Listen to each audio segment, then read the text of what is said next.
So hello guys and welcome to my another NHL series play in preview. Today we'll be previewing the matchup of the Western Conference. We'll look at the matchup between the 5th seeded overall in the West Edmonton Oilers and the number 12 seeded Chicago Blackhawks. So it will be a Canadian team against American team, and let's look at the records of both teams. Edmonton Oilers this shortened season, they had 37 wins, 25 losses, and 9 losses after overtime or penalty shots.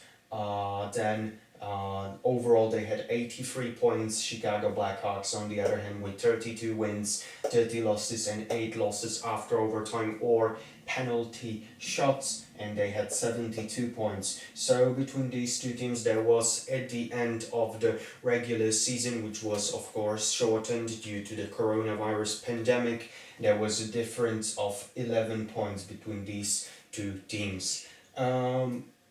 Edmonton Oilers, they were really close to getting to that top four, but unfortunately for them, Dallas was just a little bit better, point percentage for Dallas Stars than Edmonton Oilers, and Chicago, on the other hand, very lucky to be in the playoffs. Well, actually, it's not technically playoffs yet, it's just a playing round, but you know what I mean. They are very lucky to be in this basically conversation about who will win the Stanley Cup. It's very unlikely that they would, but after the coronavirus pause, after the players have not been on the ice and have not played a regular game for it would be in August, over 5 months, so it can happen everything, right? Chicago could beat Edmonton, then could go for a run and win Stanley Cup. However, that's pretty much unlikely. There are other favorites which are more probable to win Stanley Cup this year, but Chicago is still in that conversation as the number 12 seeded team from the West. So let's look at the goaltenders on the both sides. From Edmonton we have, of course, the Finnish goaltender Mika Koskinen with 91.7 save percentage, and then we have Mike Smith, the veteran guy, with 90.2 save percentage. Out of these two, who I think will start?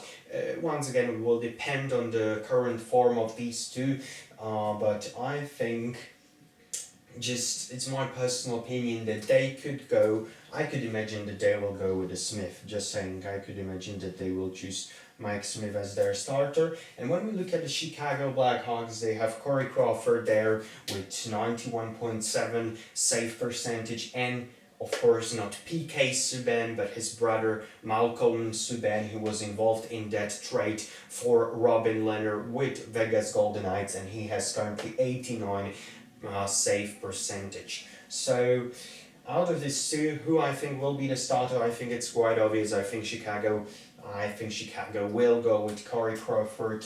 I could not see Malcolm Subban being the starter here. Of course, if Corey Crawford will not be playing that well, then potentially Malcolm Subban could take over the situation in the net, but we'll see. But Corey Crawford definitely is the favorite to be the starting goaltender, and out of these two goaltender tandems, I would probably give a edge, just a slight edge probably to Edmonton Oilers. I think that their goalies overall are maybe on a little bit higher level, but it's pretty much even. But I would just give them a point here. Out of these points, of course, Edmonton has the better stats here.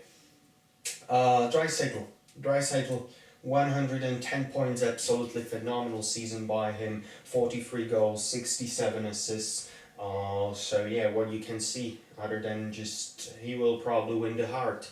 He already has the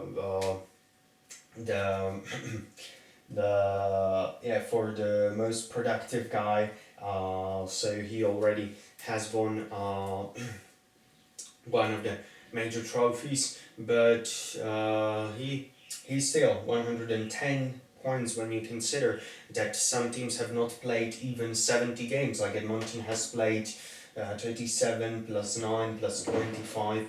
That's like 46 plus 25. That's 71 games, and Leon Draisaitl had 110 points. That's just phenomenal statistics for Leon Draisaitl. And when you consider that Edmonton has got also McDavid, and you have those two players together playing in one line, or potential, which is probably more likely, they would be split into two lines. So you have number one center Connor McDavid, and the number two center Leon Draisaitl. You could go with number one Leon Draisaitl, number two Connor McDavid. I don't know, number three you can go even with Ryan Midget Hopkins, and that's just the best three centers in the league, the best group of three centers you will ever get in the league. So Edmonton has a very, very strong offensive powers, and Chicago must be aware of that. Their defensemen must be aware of the strength of Draisaitl and McDavid, and also Ryan Nugent Hopkins and other guys. So yeah, Leon Draisaitl this season absolutely special for him, and for like whole Edmonton Oilers were playing quite well, and after some time they are back in playoffs. Well, actually they are not yet, as I have said before. The playing rounds are not considered to be part of the playoffs as a whole, but they are in play-in rounds, which is some kind, we can name it. Sorry, we can name it some kind of playoffs. So they are in it, and they almost actually split right into top four, but Dallas eventually was the better team according to point percentage. Well, when you look at the best point getter from Chicago Blackhawks, it's obviously the American guy Patrick Kane. 33 goals, 51 assists, 84 points. So, another very good season for Patrick Kane. He still keeps he still is staying at the top level, and he still can score goals. He can find his teammates in with good assists, and Patrick Kane is proving that he is still one of the best in business. And you have to keep eyes on Patrick Kane as well when you are Edmonton Oilers, and his defensemen like like Nurse, like Ethan Bear, like Adam Larson, etc. They will have to pay really close attention to Patrick Kane, because he can really skate. He could make some good decks, and he can shoot a puck as well. So he's a very, very dangerous guy from the Chicago side as well. When we look at power play percentage and penalty kill, you just have to say kudos to Edmonton, congratulations to them. Their special teams are just absolutely on the top level, absolutely phenomenal. Power play percentage 29.5%. They are scoring basically from every third power play opportunity. That's a very, very solid statistics there, of course, first in the league. And penalty kill 84.4%. They are second in the league. So in power play they are first. In penalty kill they are second. Only San Jose is better in penalty kill percentage than Edmonton Oilers. So this season was a very good one for the whole team of Edmonton, for the whole city, and they keep improving.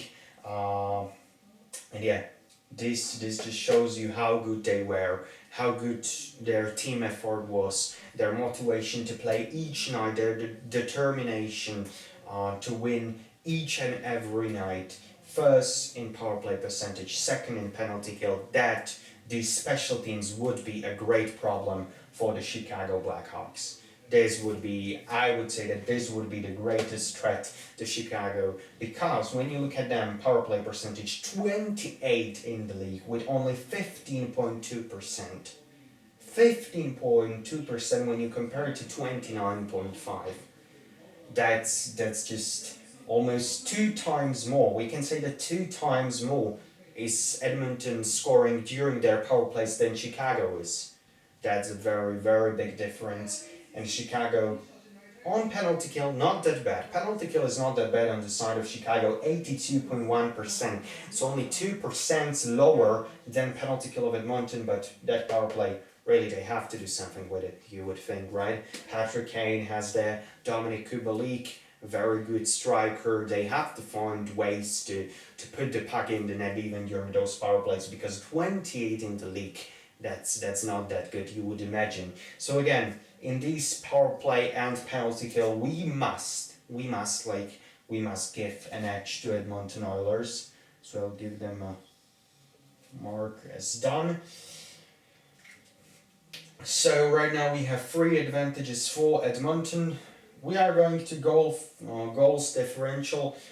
Edmonton goals for, so they have scored this season 225 goals. Goals against, they have allowed 217 goals. So their goal differential is +8 goals. Not too shabby, not that good, not that bad. It's still in plus amount, so it's good, I guess. And goals for on the side of Chicago, 2012, goals against 2018, goal differential -6. So they have scored 13 goals less than Edmonton, and they have allowed 1 goal more than Edmonton. So overall they have minus, when you compare it, -14 goals when you compare it with Edmonton.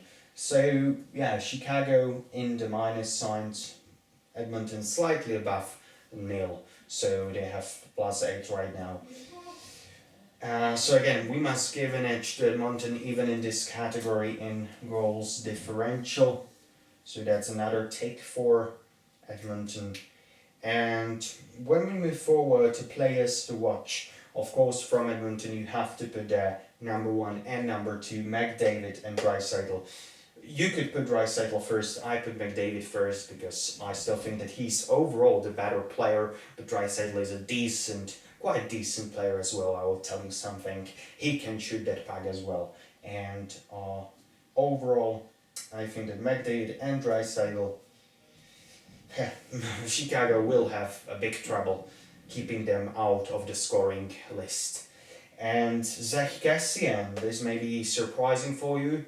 I also wanted to put there Smith, but I thought that, Zach Kassian, 29 years of age, he has got that physical presence. He has shown that many times during the season, or of course in the famous fight with the Matthew Tkachuk from Calgary Flames in the Battle of Alberta.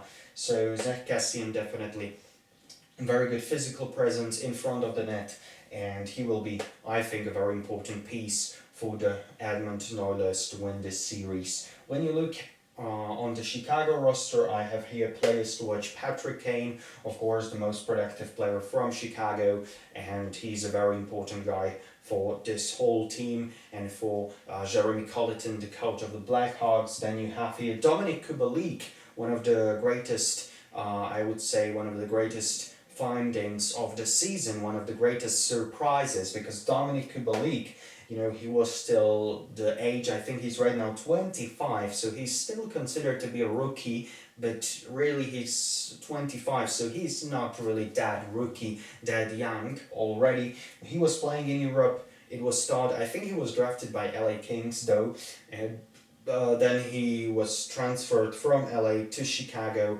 Great move by Chicago, definitely. And Dominic Kubalik definitely was not expected to give that amounts of goals in the net, but he was known even before in the Czech Republic for his skills with the puck, especially for his shooting skills. He has got a really great shot, and Dominic Kubalik proved it even during this season. I think he scored over 30 goals, so a very good season. And I think especially to improve that power play, you would need Dominic Kubalik to put some goals, put some pucks in the net. And with his shot and with the assists of Patrick Kane, who could find anybody, even with closed eyes, I think that should work, and that Edmonton must be prepared to defend Dominic Kubalik and Patrick Kane during that power play. And then on the third spot, of course, Corey Crawford. You have to have a good goal if you want to win against McDavid and Draisaitl.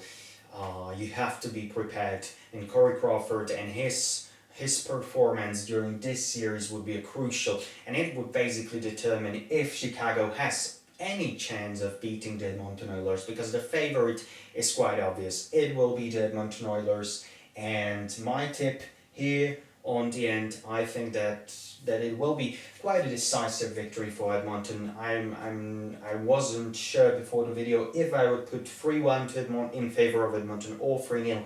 I would probably put 3-0. I think that Edmonton has a good squad, and then they will not have any problem beating the Chicago Blackhawks. So I'm choosing Edmonton to go further to the next playoff round. I think they have the better team. And Chicago, of course, some young talent there is, also Kirby Dach, only 19 years of age, quite a decent player as well. And Dominic Kubalik, we have talked about him. But I just think that as of right now, Edmonton Oilers has the edge in this matchup. However, I want to also hear your thoughts, guys. Definitely leave a comment down below mentioning or telling me who do you think will progress from this play-in series to the first playoff round, to the first real playoff round. My pick is Oilers, as I have said, but I could also understand why some people would choose Chicago Blackhawks, and in NHL anything could happen. Like last year, some St. Louis Blues won the Stanley Cup when they were in the early January, the last team in the league, so anything could happen here. I'm just going with Edmonton, but definitely tell me down in the comment section below who you are picking, who is your pick for this series. And yeah, thank you guys very much for watching. If you enjoyed this video, please leave a like down below and subscribe also. It would mean a lot to me, guys. Thank you very much for watching, and I will talk to you again very soon. Thank you guys, and stay safe, stay home, and bye guys.